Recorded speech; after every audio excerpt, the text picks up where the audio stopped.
नमस्कार, रश्मीजी किचन चॅनलवर आपणा सर्वांचं खूप खूप स्वागत। आज मी दाखवत आहे कांद्याच्या पातीची बेसन घातलेली भाजी। त्यासाठी लागणारे साहित्य: कांद्याच्या पातीची एक जोडी, तो कांदा बारीक चिरून घेतला आहे। नंतर मोहरी, हिंग, हळद, आपला घरचा मसाला, तिखट, मीठ, जिरं, बेसन पीठ आणि तेल। प्रथम आपण पॅन गरम करून घ्यावा आणि त्यात तेल घालावं। तेल थोडं जास्त घालावं लागेल कारण आपल्याला याच्यात बेसन घालायचं आहे। तेल चांगलं तापलं की थोडी राई टाकावी, गॅस कमी करावा। नंतर जिरं, हिंग, हळद, कांदा टाकावा।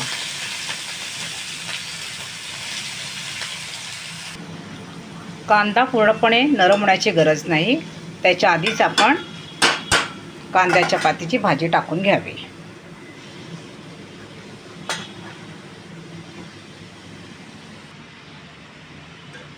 भाजी चांगली परतून घ्यावी। भाजीवर झाकण बिलकुल ठेवू नये।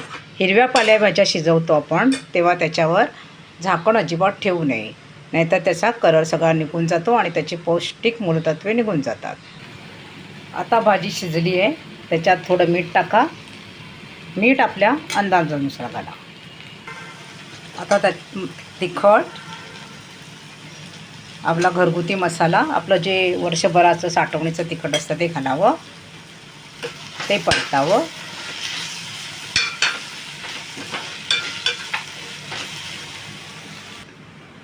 मी ही टप्परवेअरची भांडी वापरते। या भांड्यात ऑइल खूप कमी लागतं आणि ही जास्त खराबही होत नाही। नुसतं साबणाच्या पाण्याने धुतली की होऊन जातं, म्हणून ही वापरा, खूप चांगली आहे। तुम्हाला हवी असल्यास मला कळवा, मी निश्चित सांगेन। आता बेसन घाला। बेसन साधारण एका जोडीला 1 वाटी पुरतं। बेसनचा कच्चेपणा जाईपर्यंत आपण ती परतून घ्यायची भाजी।